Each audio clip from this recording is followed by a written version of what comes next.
Pues vamos a abordar la última de las ponencias con ponencia de clausura. Si está preparado don Francisco Marcos Marín. Yo siempre pensaba, y el año pasado creo que ya lo dije, siempre pensaba que nunca tendría la oportunidad de poder hablar con personas como don Francisco Marcos Marín, de quien siempre estudiábamos sus teorías en en estas épocas de juventud, ¿verdad? Bueno, pues para mí es un placer siempre presentarle este amplio currículum, pero vamos a intentar sintetizar. Creo que no tiene demasiado lugar a presentaciones, pero bueno, para los que no le conozcan aún, es o ha sido doctor en Filosofía y Letras por la Universidad Complutense de Madrid, profesor emeritus en la Universidad of Texas San Antonio, professore ordinario per Chiara Fama della Università degli Studi di Roma La Sapienza de Lingua Spagnola e Traduzione, catedrático en Lingüística General de la Universidad Autónoma de Madrid, ahora jubilado, experto del European Research Council, director académico del Instituto Cervantes, coordinador del Corpus de Referencia de la Lengua Española Contemporánea en Argentina y Chile, del Corpus Oral del Español Centropeninsular, responsable científico de ADMIT, el archivo digital de manuscritos y textos españoles en CD-ROM, por el año 92, cuando aún nadie hablaba de humanidades digitales. Director del proyecto de cooperación hispano-argentino del catálogo de la colección Fuché del Bosque de la Biblioteca Nacional Argentina y su edición electrónica. Miembro de la comisión del Diccionario del Español Medieval del Heidelberger Academy der Wissenschaften. Miembro de diversas comisiones de evaluación, Premio Humboldt de investigación. Voy a ir sintetizando, ¿verdad? Miembro titular ad honorem del Instituto Hispano-Árabe de Cultura, representante oficial para España de la Association for Literary and Linguistic Computing, especializado en lingüística informática en la International Summer School de Pisa y en el Linguistic Institute de la Linguistic Society of America, diplomado en problemas del lenguaje, programa de doctorado de la Facultad de Medicina de la Universidad Autónoma de Madrid, becario de distintas instituciones nacionales e internacionales, entre las que destacan la Fundación Juan Marc o la Alexander von Humboldt Stiftung. Y bueno, y además de todo ello, y como no puede ser de otra manera, autor de numerosos volúmenes, obras de literatura, historia y, lo más importante aún, además de gran investigador, mejor persona y gran amigo. Nos va a hablar ahora de inteligencia artificial, humanidades digitales. Es una buena manera, creo, de clausurar este segundo Congreso Internacional de Humanidades Digitales, que tan buena acogida ha tenido entre todos los asistentes. Muchas gracias, don Francisco, de corazón, por aceptar esta ponencia, cuando usted quiera.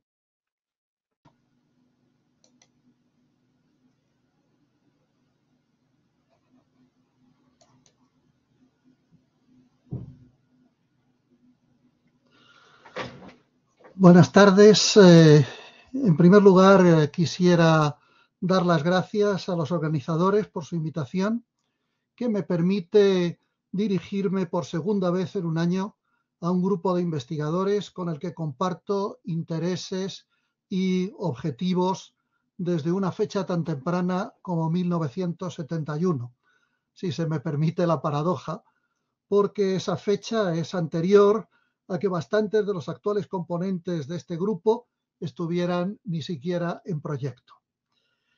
En mi presentación anterior, hace unos meses, me ocupé de las humanidades digitales desde una de las dos posibles perspectivas históricas, la que va desde el pasado al presente. Quizás porque como filólogo me considero sobre todo un historiador y por ello me parece imprescindible recordar siempre los pasos que se han ido dando en la historia, en este caso en la historia de la ciencia. Hoy, en cambio, tomaré otra perspectiva histórica, la del presente al futuro, es decir, no la profética, sino la de pronóstico, mal llamado hoy con un anglicismo que significa otra cosa, predicción. Es decir, evaluación, previsión y reflexión desde algunas preguntas metodológicas y epistemológicas con respuestas apoyadas en ejemplos concretos. Una breve nota etimológica quizás ayude. Predicción es decir algo anticipadamente, pronóstico es algo que se conoce con anticipación. Dentro del amplio campo de las humanidades digitales, del que se han presentado abundantes ejemplos en nuestros dos coloquios, algunos de ellos quizás más propiamente de lo que podría llamarse ciencias sociales digitales, tengo también que reducirme a aquellos que se ocupan de cuestiones lingüísticas y textos, aunque espero que algunas de mis notas despierten también la atención de quienes trabajan en otras áreas. Y por supuesto, como siempre, mi presentación será un resumen de lo que después en la publicación de las actas será ampliado.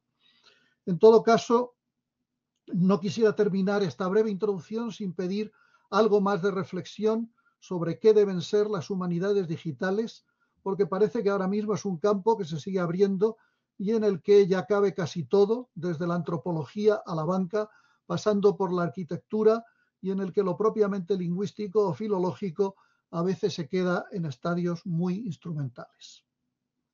En primer lugar, voy a hacer un planteamiento de lo que es humanidades digitales y filología, limitaciones y crítica. Empezaré por ello con una observación de carácter general, cuya concreción debo a María Jesús Torrens, del Consejo Superior de Investigaciones Científicas, a partir de su espléndida presentación en la Universidad de Kentucky hace pocos meses, en este año 2023. Nuestra tarea de investigación se inicia siempre por una búsqueda. Necesitamos apoyarnos en datos. Hay dos aspectos involucrados, el buscador y los datos, y se puede enfocar la búsqueda desde uno de esos dos puntos. Desde la perspectiva del buscador, todo el que busca lo hace a partir de lo que sabe. No se puede buscar lo que no se conoce. Desde la perspectiva de los datos, tiene que llegarse a la conclusión complementaria de lo ya conocido. Solo se descubre lo que no se conocía. Para descubrir hay que buscar lo desconocido. Un ejemplo fácil sería el descubrimiento de América. Desde el punto de vista de Colón, se parte de lo que sabía, su interpretación de la Tierra como una esfera, la existencia de unas tierras al oriente, las Indias orientales, las narraciones de otros viajeros, su propia experiencia marina. Desde el punto de vista de lo descubierto, Colón encuentra algo totalmente nuevo, imprevisto. Descubre lo desconocido, nada menos que todo un continente intermedio entre esas Indias que busca y la Europa de donde había partido. Ni siquiera tiene una expresión lingüística, un nombre para categorizar lo descubierto, y lo llama las Indias. Repite la denominación de lo que conoce porque sigue convencido de que lo que ha encontrado es parte de lo que sabía cuando salió. Se podrá volver sobre ello más adelante a partir de los temores sobre la inteligencia artificial de chatbots y similares. Lo que sabemos además está codificado lingüísticamente. No podemos acceder a nada que no tenga la posibilidad de una expresión lingüística porque esa es una característica y limitación de la naturaleza humana. Vayamos ahora al trabajo habitual de cualquiera de nosotros como investigadores. Buscamos lo desconocido y para ello partimos de una consulta de la información disponible. Una vez que se plantea una consulta, se accede a un gran número de datos y para poder tratarlos, los datos se hacen homogéneos. Ahí se produce el primer error de interpretación y análisis. Un ejemplo habitual y sencillo sería trabajar sobre un corpus. Creo que es lo que más fácil resulta para todos nosotros. Todos tenemos cierta experiencia en eso. Los filólogos que trabajan sobre corpus se encuentran con una limitación característica de la consulta de corpus. Es falso que un corpus sea un todo homogéneo. Cada obra dentro de un corpus tiene su propia independencia y coherencia interna. Pero los textos no se leen linealmente, solo se extraen sus datos. La lectura ha sido global, holística, si se prefiere, no lineal.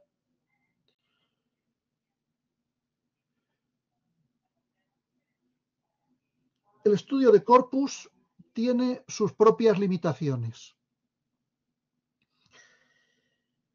Se sabe perfectamente de qué datos se dispone y de dónde proceden, pero ese conocimiento, y lo que es más peligroso, acostumbrarse a él, puede llegar a impedir la consideración de la variación.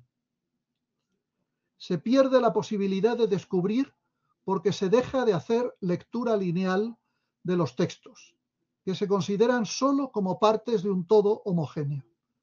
No se pueden interpretar o interrelacionar datos que pueden ser coherentes en una obra, porque esa coherencia deja de apreciarse cuando la búsqueda se aplica a un todo.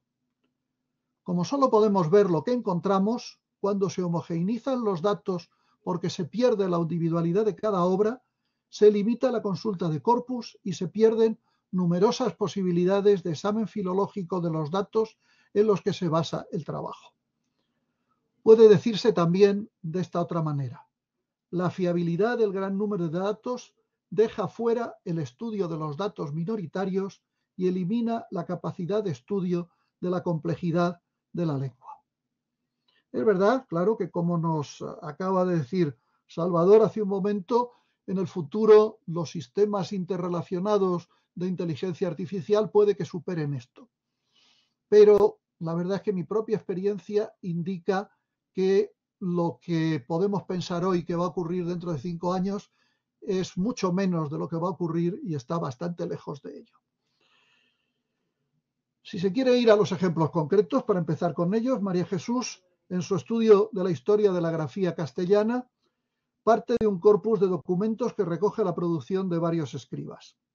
Cuando se analiza el corpus como tal, es decir, en conjunto, se obtiene una serie amplia de datos bien documentados sobre cómo cada uno de esos escribas representa los sonidos nuevos de las lenguas romances. La ñ, la elle, las palatales y las sibilantes sobre todo.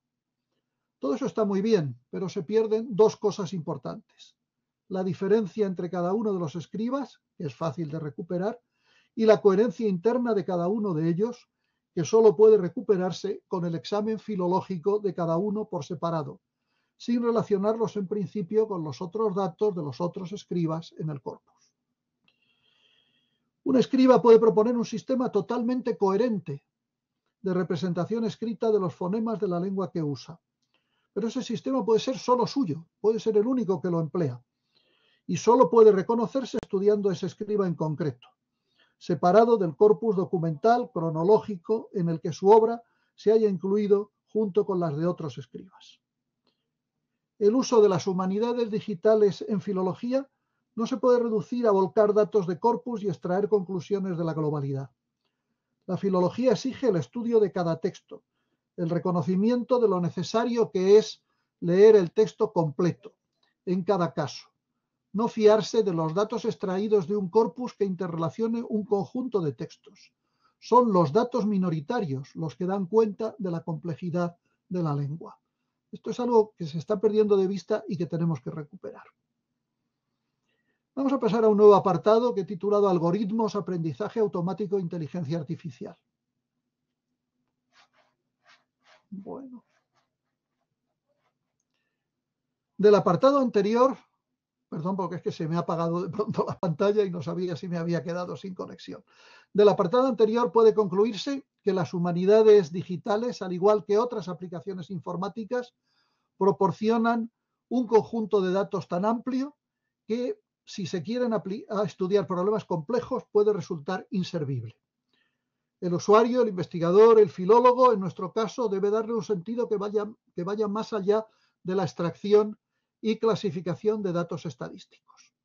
Los datos además cambian. Los insaciables sistemas de búsqueda cada vez ofrecen más. Las herramientas tradicionales, es decir, los modos analíticos, quedan obsoletas, porque requieren la acción humana para actualizarse y no se dispone de tiempo para hacerlo a la velocidad requerida. Es decir, los humanos vamos mucho más despacio que las máquinas y si se quiere hacer algo más complejo tenemos que depender de la máquina, que cada vez va a interrelacionar más. Y justamente ahí es donde vamos hacia la importancia de la inteligencia artificial. Para comprender la solución acertada hay que recordar tres conceptos: el de redes neuronales, el de aprendizaje profundo y el de algoritmos de aprendizaje automático. Voy a hablar de ellos, quizá todo el mundo lo sepa y entonces tendría que disculparme, pero no estoy nada convencido de que todo el mundo tenga esas ideas tan claras. Las redes neuronales imitan la red de neuronas humanas y se construyen a partir de corpus o colecciones textuales enormes, de miles o centenares de millones de palabras. Estas redes consisten en capas de nudos interconectados, cada uno de los cuales realiza una operación simple. Ahí tienen ustedes ese pequeño gráfico. Las redes neuronales se aplican a grandes cantidades de datos para estudiar los esquemas y relaciones en los datos y se pueden usar entonces para hacer pronósticos o tomar decisiones que se basen en ese conocimiento. Cada elemento de la red, que tienen ustedes ahí, por ejemplo, que trata por igual lo dividido tradicionalmente en léxico y gramática, vocablos y frases, se conforma como un vector, en el sentido informático, que es distinto de otros sentidos. En el sentido informático, un vector es equivalente a una lista. En esa lista, el vocabulario definido se configura en el centro y tiene sobre él y bajo él los restantes elementos de corpus en los que tiene relaciones definidas por la presencia de esos otros vocablos en concordancias, contextos lineales, extraídas del corpus.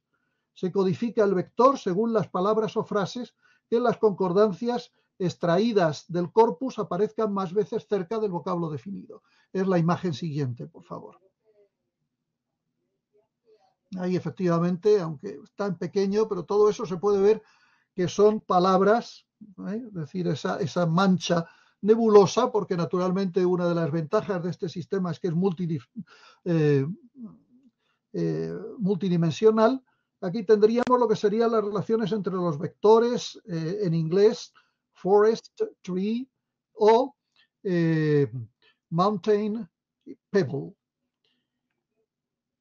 Vemos que hay una concentración en ciertos lugares y una difusión en el conjunto de la imagen.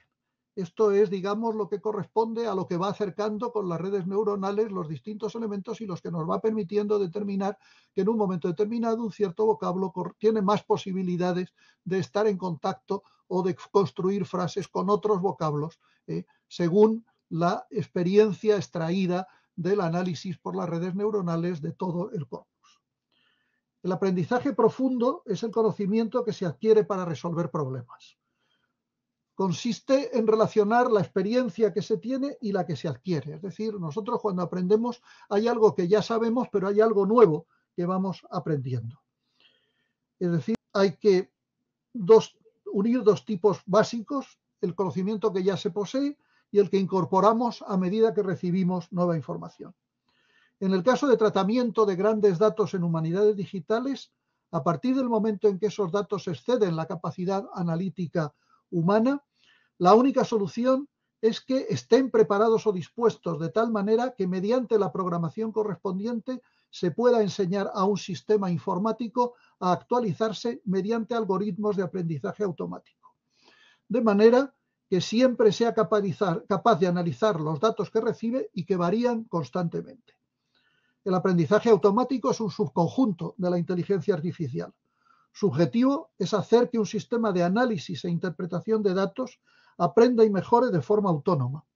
Es decir, que no necesite nuevas programaciones, sino que lo haga a partir de redes neuronales y aprendizaje profundo. Un ejemplo, y aquí pasaríamos a la imagen siguiente, puede ser Microsoft Azure.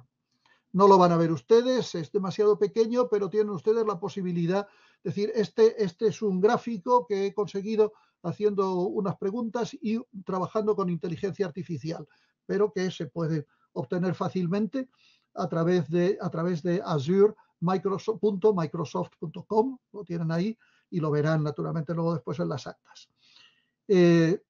Esta chuleta, podríamos llamarlo así, chuleta, acordeón, machete, chivo, copiatín o apunte, si queremos ser, digamos, más normativos, resume lo que se puede hacer en algoritmos para el aprendizaje de la máquina. Como se indica en su propio resumen, ayuda a elegir el mejor algoritmo de aprendizaje para soluciones analíticas por pronóstico. Tiene en cuenta tanto la naturaleza de los datos de los que dispone como el fin que se quiere alcanzar con ellos.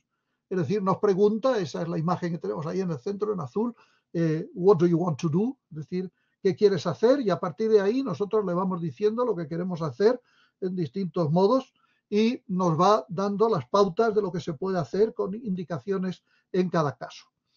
Naturalmente, como ustedes pueden suponer, analizar solamente este apunte nos podría llevar más bien una semana que una hora. Aunque habrá que volver sobre ello cuando se repasen los límites de la inteligencia artificial y las exigencias de una posible o imposible inteligencia artificial general, podemos quedarnos en este momento con la valoración de que el autoaprendizaje permite que un sistema se desarrolle de tal modo que sea posible sobrepasar límites de investigación restringidos a los humanos sencillamente por las limitaciones materiales, es decir, tiempo y número de estos. La inteligencia artificial reúne las redes neuronales, el aprendizaje profundo y el aprendizaje automático en una combinación de algoritmos que permiten a una máquina presentar capacidades similares a las de la inteligencia humana, en especial reconstruir y adaptar con rapidez algoritmos en función de las modificaciones sufridas por los datos.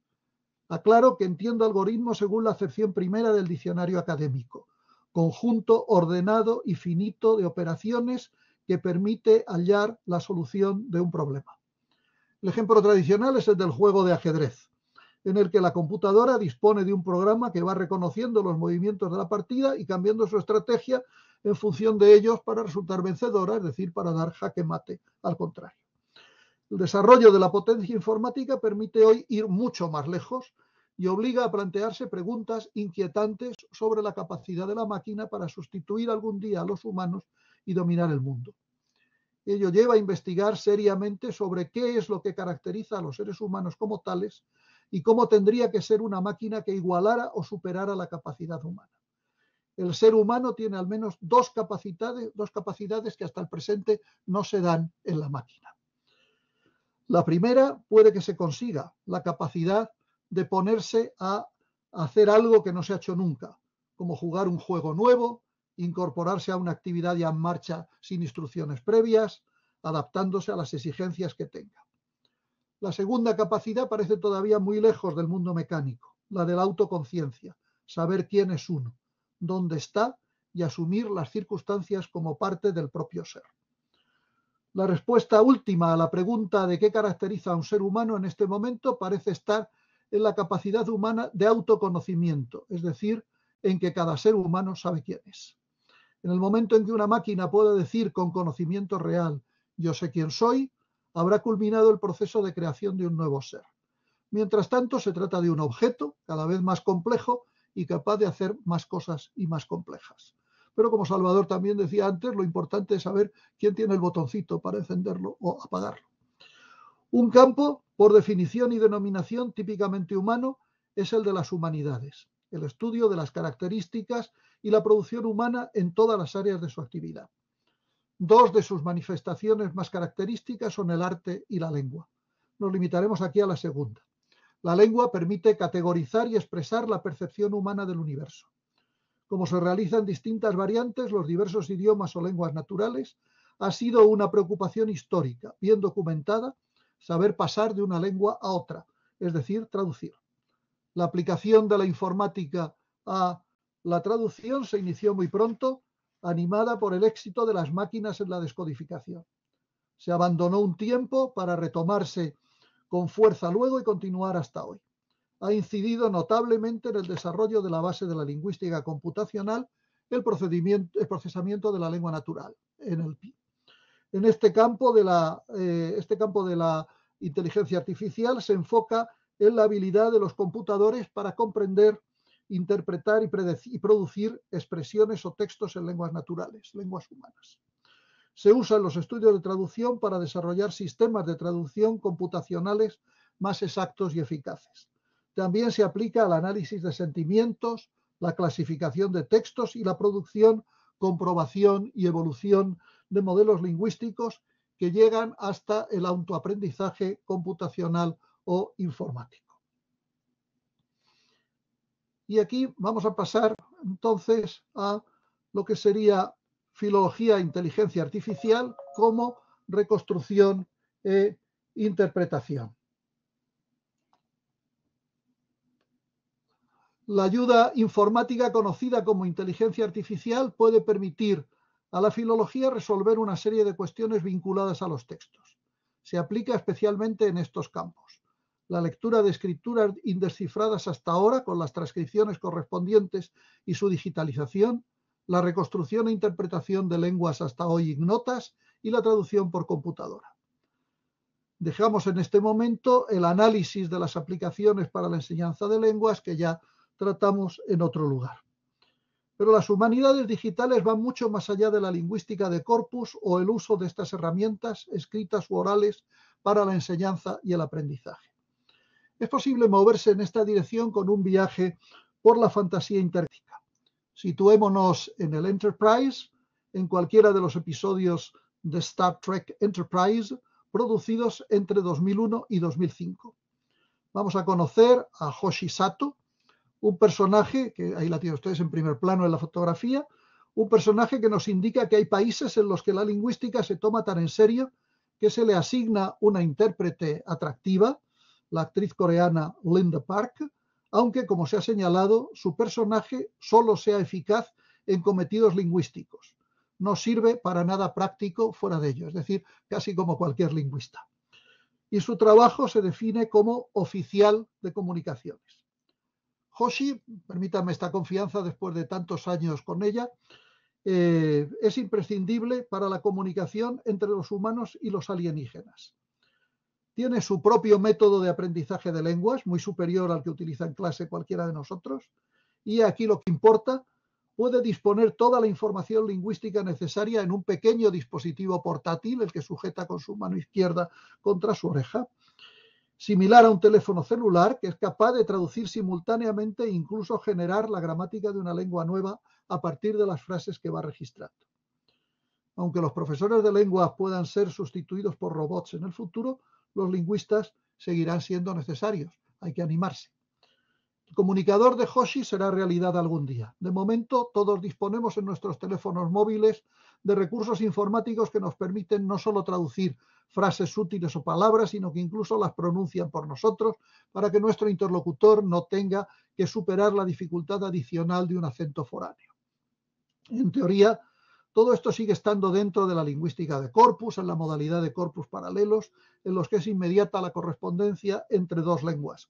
Pero en realidad todos esos sistemas utilizan ya redes neuronales e inteligencia artificial y permiten ver próximas posibilidades que hace 20 años, cuando se hizo la serie, eran más que nada fantasía. Claro que si reflexionamos un momento, no hay que remontarse a hace 20 años. El gran cambio se produjo a partir de 2018 y puede decirse que ya se registra de año en año, o quizá, como decía Salvador, de mes en mes.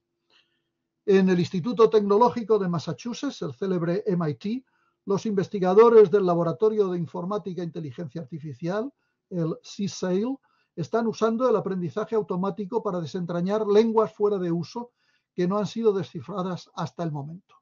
Como no creo en las lenguas como unidades biológicas, no uso jamás el término lenguas muertas, uso lenguas fuera de uso, porque cualquier lengua se puede volver a usar si se conoce su léxico y su gramática, y bastantes ejemplos contemporáneos tenemos de ello.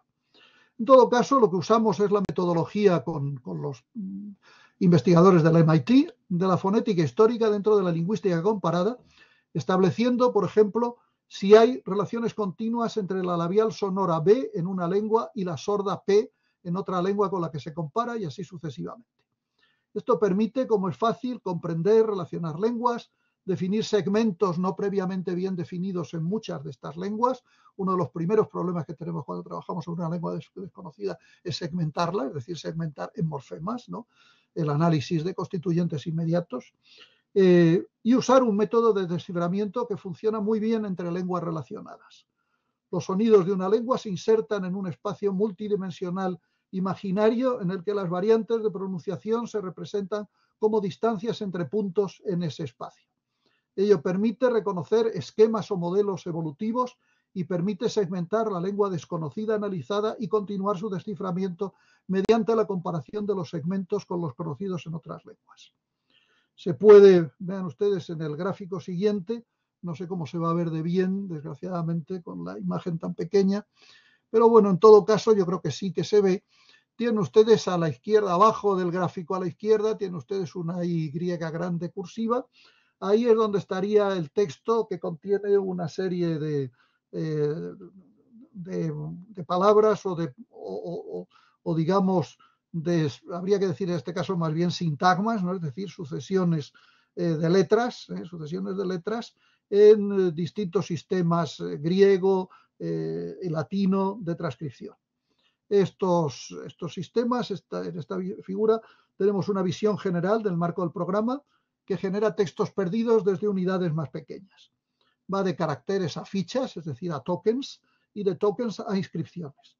Las proyecciones de caracteres se realizan primero en el alfabeto fonético de la lengua conocida y basado en esas proyecciones un token Y en el vocabulario general Y, es decir, en el de abajo a la izquierda, se convierte en un token X en el idioma perdido de acuerdo con la variable de alineación latente A. Es decir, eso lo tienen ustedes arriba del todo donde dice token. Ahí ven ustedes cómo las letras de abajo, que algunas de ellas son las letras griegas, pues se van haciendo correspondencia con las letras de arriba, por ejemplo, la fi del griego con la F de arriba. A continuación, la E se va a igualar al diptongo AI de arriba, luego después la R sí seguirá a la R, gamma seguirá a la G y así sucesivamente hasta el final. Es decir,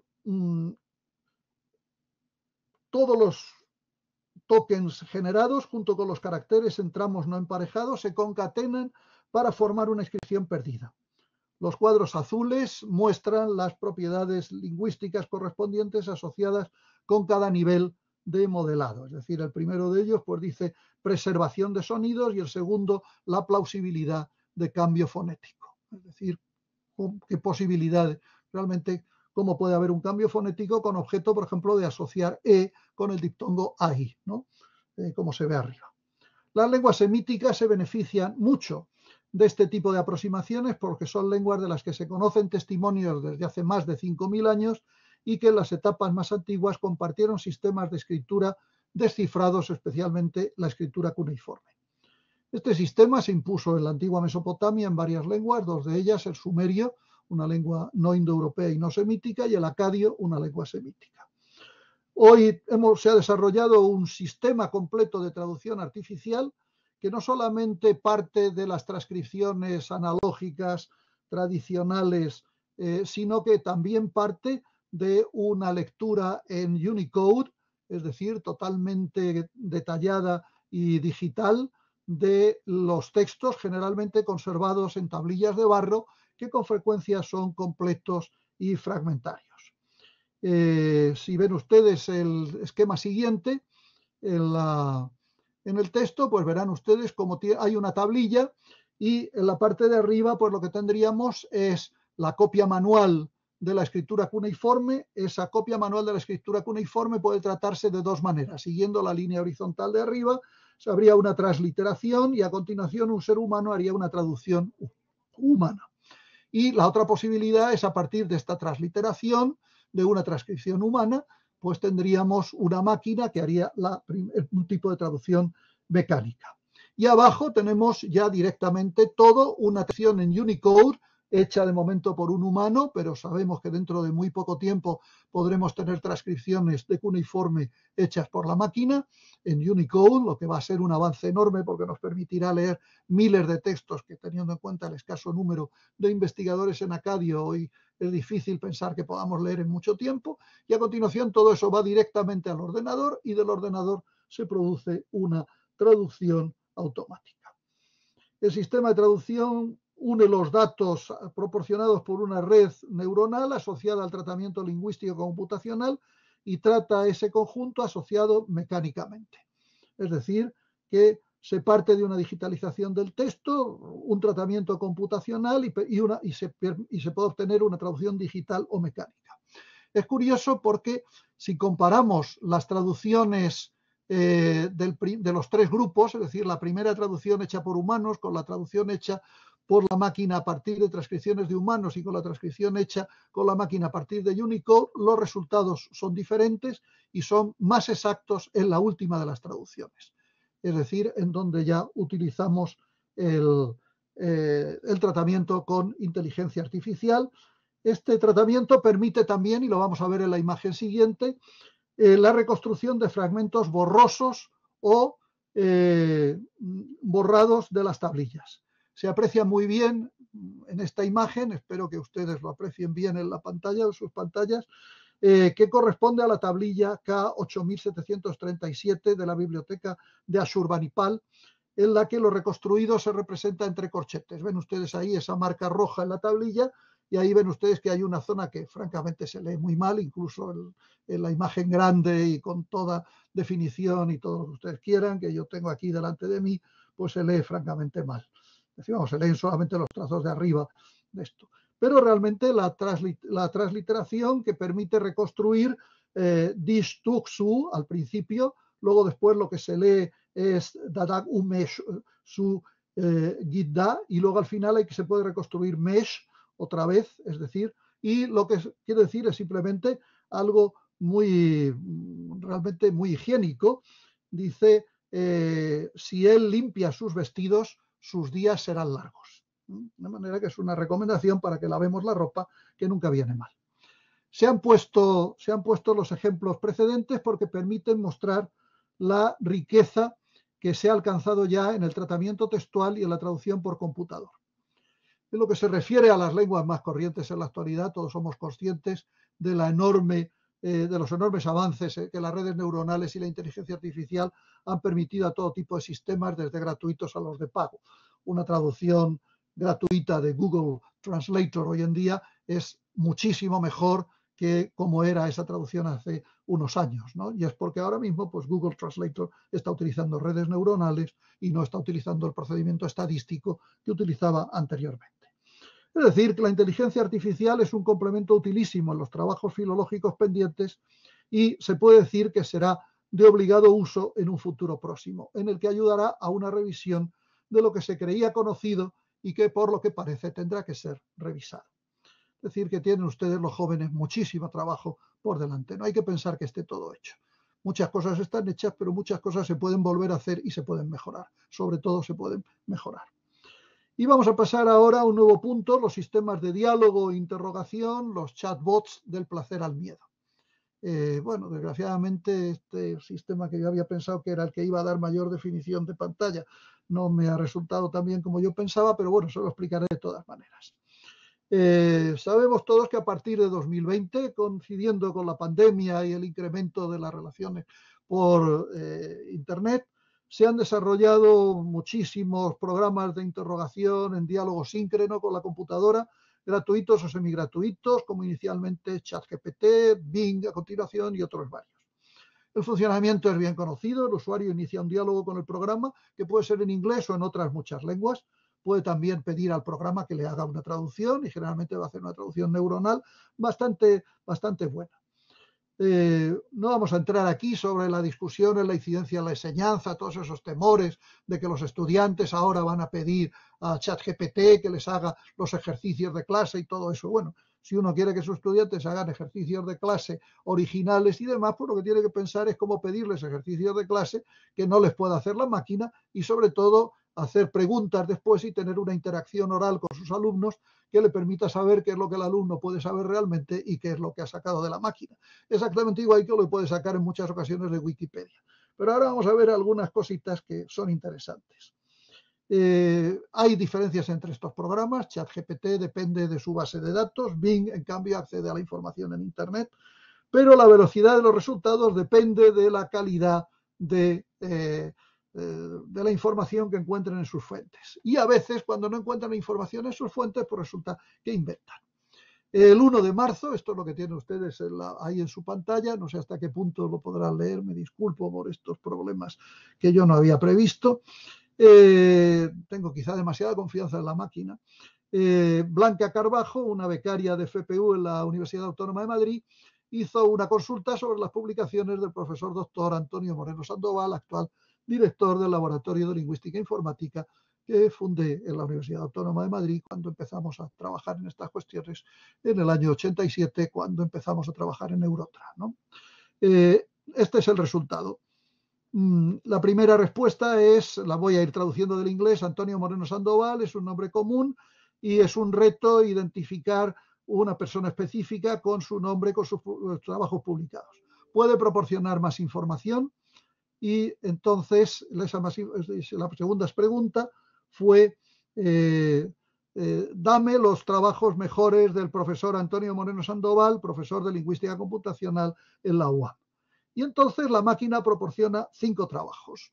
5 trabajos, algunos de ellos en colaboración, todos ellos con su fecha, la revista en la que se publicaron, es decir, todos los detalles de una bibliografía perfecta. Pero la realidad es que ninguna de las obras atribuidas a Antonio Moreno es verdadera, tampoco lo es el nombre de sus supuestos colaboradores, ni las revistas donde se supone que se publicaron sus artículos. Lo verosímil no coincide con lo verdadero. La máquina se inventó la respuesta completamente. Se inventó los títulos, las revistas y los colaboradores en los 5 artículos que atribuye al profesor Moreno Sandoval. El 1 de junio de 2023, Antonio y yo repetimos la consulta y el resultado fue muy diferente. La máquina ahora lo que nos contesta es que I apologize, es decir, lo siento, pero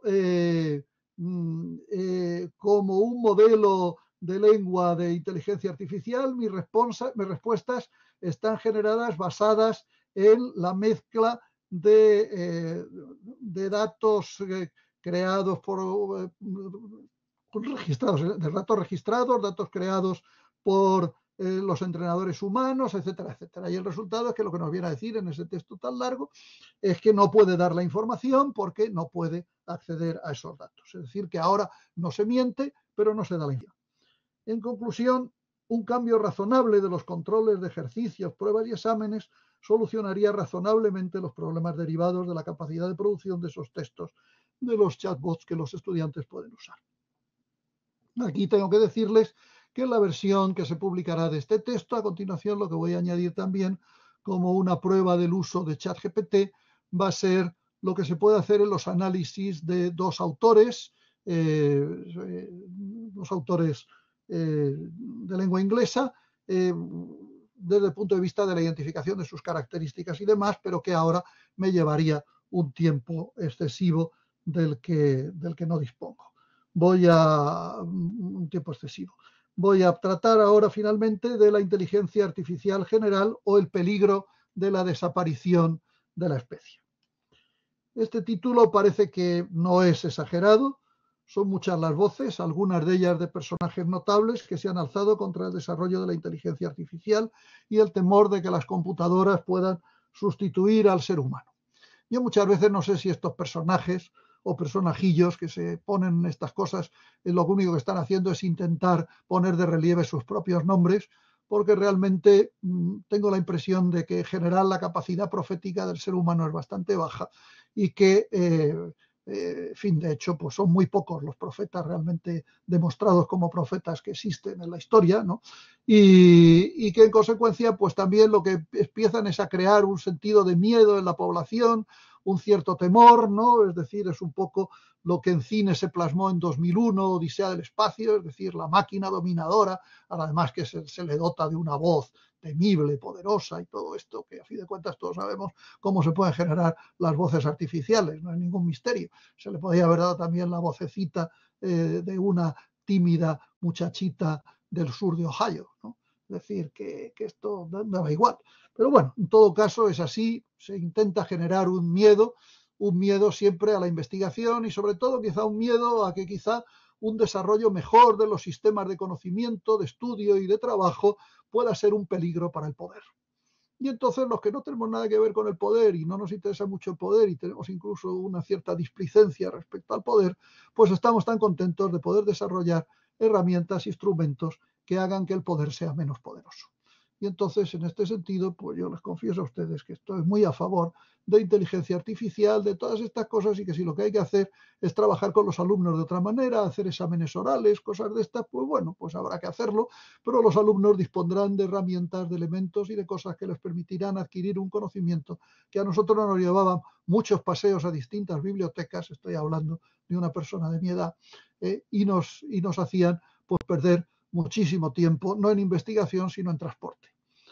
Como nosotros además tampoco teníamos autos, pues era transporte público, que entonces además era más lento. Ahora, en cierto modo, las cosas van más deprisa y mejor. Claro, como es natural, es muy difícil saber hasta dónde puede llegar la maldad, incapacidad o estupidez humana. Baste recordar que las dos mayores fuentes de ganancias, es decir, de dinero, de nuestro mundo están relacionadas con la muerte. Son la guerra y las drogas. Es con lo que se gana más dinero. Obviamente, si eso es lo humano, pues es un poquito triste, ¿no? El ser humano no parece muy confiable, pero también es verdad que hay otros seres humanos que sí son muy confiables. Entonces, la inteligencia artificial general sería la que haría de un ordenador o un robot alguien capaz de desarrollar todas las actividades de un cerebro humano. Como los humanos son los que tienen que producir esa máquina consciente, parece que es necesario un conocimiento del cerebro y la condición humana que en este momento estamos muy lejos de haber conseguido. Es decir, que si lo que se trata es de crear una máquina que sea igual que nosotros, lo primero que tendríamos que hacer sería conocernos a nosotros mismos. Y esta es una aspiración que me parece que no hemos logrado. Hemos aprendido mucho, sabemos mucho más del funcionamiento del cerebro, sabemos, por ejemplo, que todas nuestras teorías lingüísticas son falsas porque el cerebro funciona de otra manera, pero seguimos haciendo nuestras teorías lingüísticas como si fueran verdaderas, intentando creernos o convencer a otros de que efectivamente funcionan. No, lo que funciona es lo que funciona en el cerebro, que a fin de cuentas es el que maneja las herramientas lingüísticas de verdad, es decir, las que nos permiten entender y hablar. Pero bueno, esto es simplemente una reflexión personal que a lo mejor no sirve para nada. En todo caso, lo que sí tenemos es cierto es esto, bueno, esto es lo que estamos llamando inteligencia artificial general. También es verdad que hay autores que diferencian inteligencia artificial general de una superinteligencia artificial, lo que tendría las siglas ASI. Bueno, en fin, yo solo apunto simplemente porque si en sus lecturas se encuentran ustedes con las dos cosas, sepan que si un autor distingue entre esas dos inteligencias, llamará inteligencia artificial general a la que permite hacer sistemas de juegos de ajedrez, cosas por el estilo, es decir, lo que nosotros hemos llamado simplemente inteligencia artificial, es decir, la inteligencia artificial, digamos, habitual, normal o conseguida, ¿no? Y entonces reservaría esa inteligencia, esa superinteligencia artificial, que sería una máquina capaz de superar al ser humano. Es decir, yo no sé si estamos aquí en una especie de divinización de la máquina o idolización de la máquina, algo así, ¿no? Me recuerda por lo que se encuentra Moisés cuando baja del Sinaí, se encuentra a los egipcios que han hecho el becerro de oro y están adorando a Baal, ¿no? En fin, bueno, pues quizás los seres humanos en este momento efectivamente estamos abandonando las tablas de la ley y adorando al becerro de oro. No lo sé. Sería un poco triste, pero en todo caso, pues bueno, hay que estar de acuerdo con Moisés cuando dice este pueblo de dura cerviz, ¿no? Pero bueno, en todo caso es lo que hay. Bien, en todo caso, realmente cuando hablamos de ChatGPT y de estos sistemas, antes Salvador ha dicho que son loros parlantes. No, bueno, no son solo loros parlantes, son loros estocásticos, es decir, loros que hablan al azar, que es lo que significa estocástico, ¿no? Es decir, que hacen una serie de cosas que a veces pues salen bien y a veces pues no salen bien. Depende mucho de la información que les proporcionemos en la pregunta. Recuerden ustedes lo que ocurrió la primera vez que interrogamos sobre las 5 mejores publicaciones del profesor Antonio Salvador, que resultaron todas inventadas, ¿no? Entonces, digamos que el chat GPT pues no es un tipo de inteligencia o de superinteligencia artificial, es simplemente una combinación de lo conocido y del azar, y no parece que, salvo las molestias que pueda ocasionar al proporcionar datos que nunca se sabe si son o no son exactos, tengan nada de superior ni siquiera de general. Estaría en la etapa previa. Y ahí tienen ustedes una imagen que puede incluirse en el anecdotario de la informática y la inteligencia artificial. Y que además pues tiene la anécdota de la concesión de la ciudadanía saudí, nada menos que la ciudadanía saudí, que no es precisamente de las más fáciles de conseguir, a este robot que tienen ustedes en imagen. Es el robot Sofía de Hanson Robotics, una compañía de Hong Kong que creó también los dos humanoides, Grace y Desdemona. El robot Sofía se activó en 2016. Se lo paseó por el mundo, habló en programas populares como The Tonight Show e incluso en las Naciones Unidas. Se conoce que nuestros políticos de las Naciones Unidas no tienen nada que hacer, mejor que perder el tiempo con esto. Y eso fue todo. En síntesis, puede decirse que Sofía es una muestra clara de la confusión de los deseos con la realidad. Esa confusión, que no le recomiendo, es una permanente tentación humana, un claro enemigo del funcionamiento racional de las sociedades humanas, en las que la ciencia y su financiación son ancilares del poder, como desgraciadamente todos sabemos, es decir, de la política.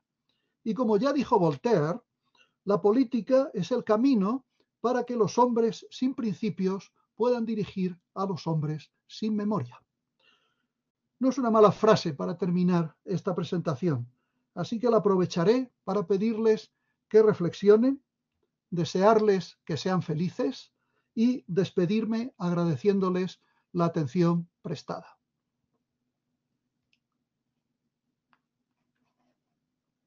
He dicho, como se decía anteriormente.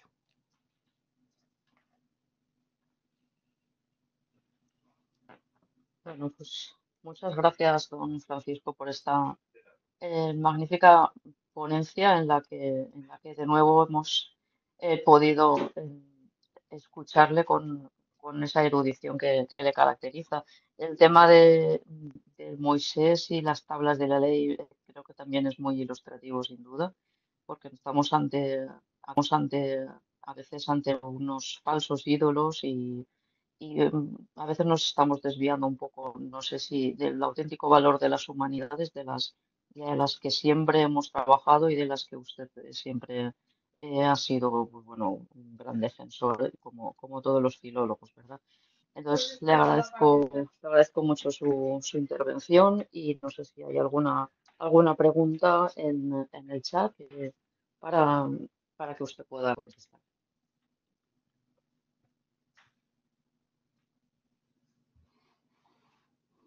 Bueno, anímense ustedes, de todas maneras ya saben ustedes que siempre me pueden escribir, mi dirección además es muy sencilla, es francisco.marcos@utsa, es decir, University Texas San Antonio.edu de educación, ¿no? Es decir, que es muy fácil, o sea que, y además yo siempre contesto, a veces puedo tardar un día, o si estoy por ahí de viaje, qué sé yo, por algún lugar exótico con mis aficiones arqueológicas, pues a lo mejor puedo tardar un poquito más.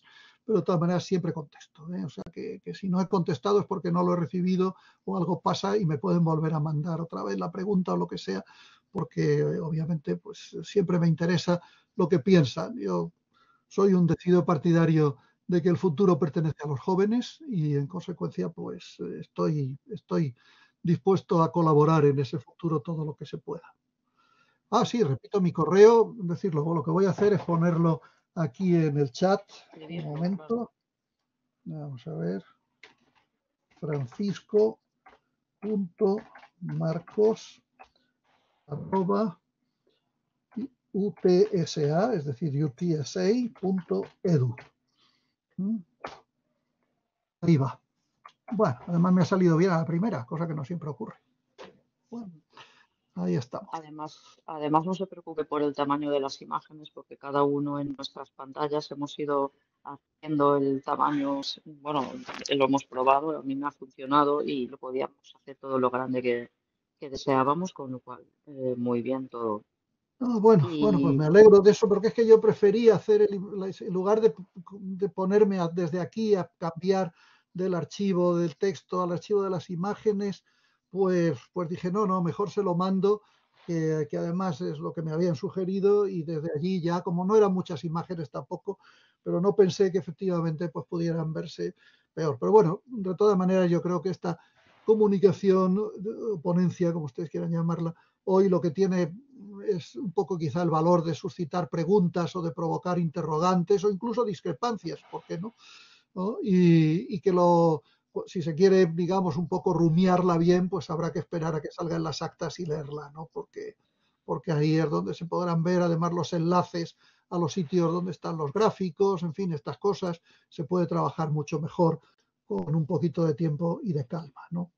Así que, de todas maneras, si alguien está interesado en tener el texto antes, me puede mandar un correo y yo se lo mando, le mando un PDF, es decir, que no tengo ningún inconveniente en enviar, a no ser que Ana me diga que no haga eso, que perjudica la publicación.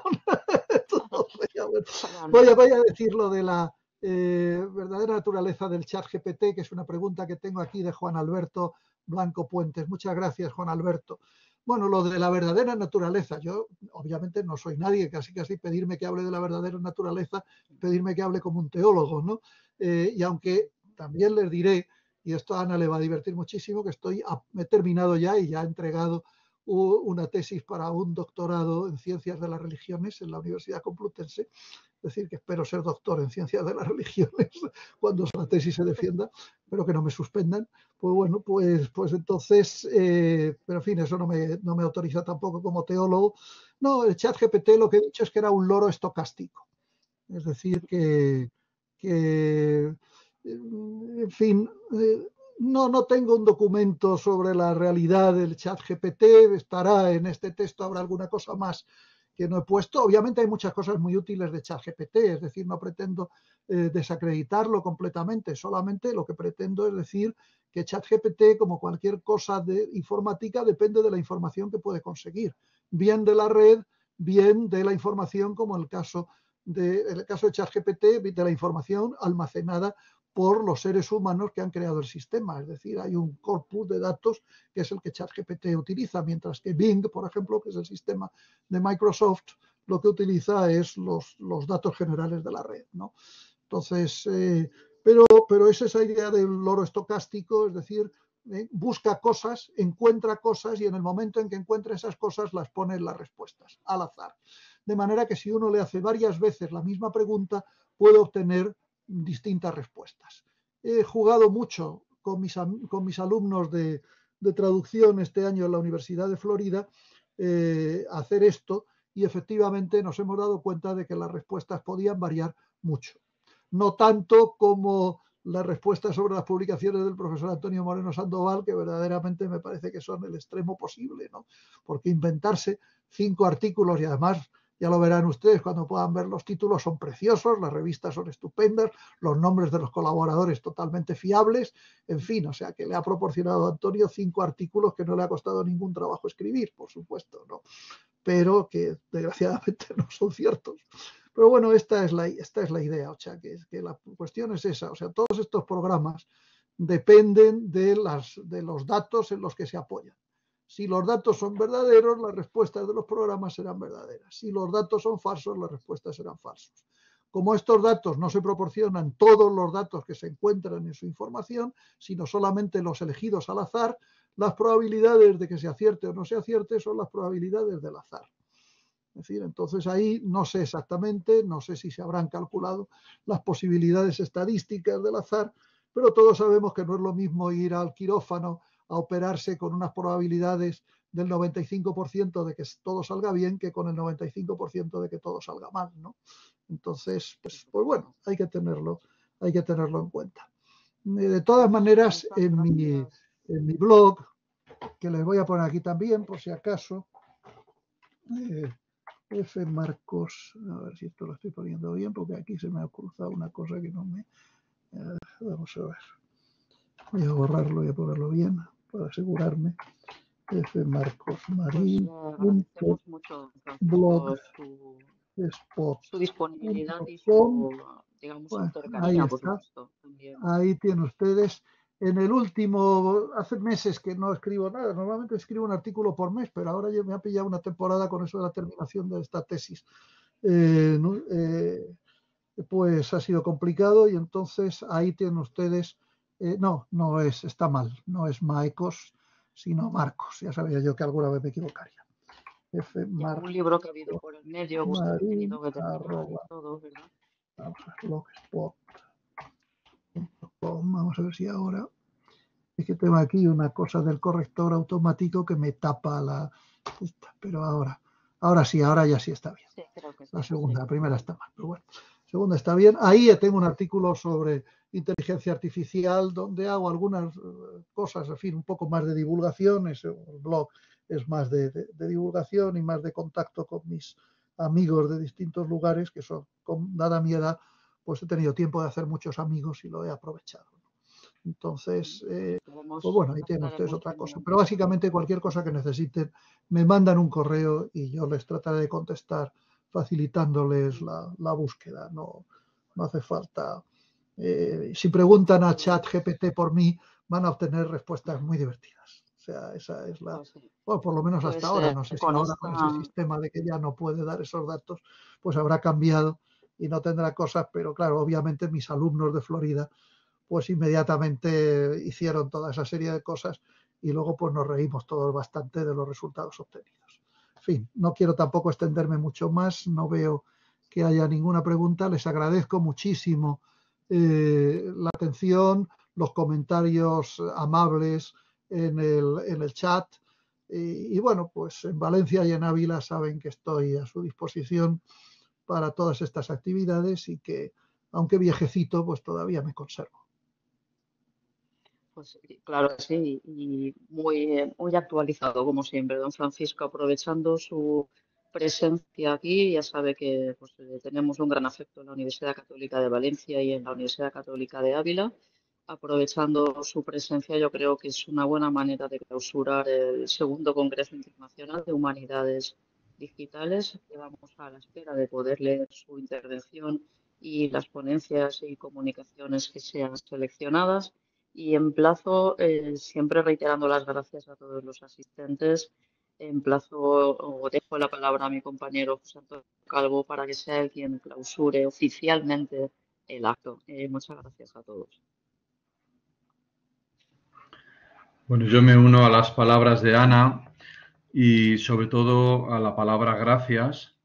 Gracias en primer lugar a don Francisco, que ha tenido esta conferencia, que ha clausurado este congreso con una expectativa muy grande, primero de leer el texto, segundo de seguirle escuchando. Así que le vamos a seguir, ya le hemos escuchado varias veces y esperamos volverle a ver en otras ocasiones.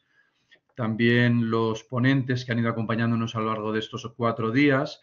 Ha sido, yo creo, un momento de encuentro, un momento muy interesante, como resulta en este tipo de eventos, cuando hay unas conferencias que se han encargado, bueno, aseguras el tener una serie de ponentes que habitualmente se eligen de primera línea, y así ha sido.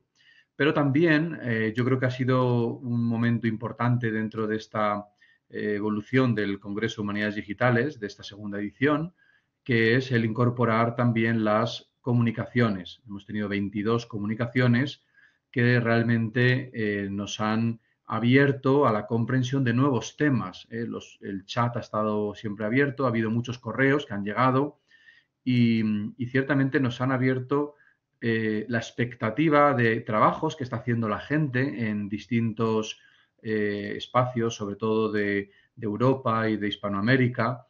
Me parece que la riqueza que ha generado estas intervenciones también hay que hacerla muy patente.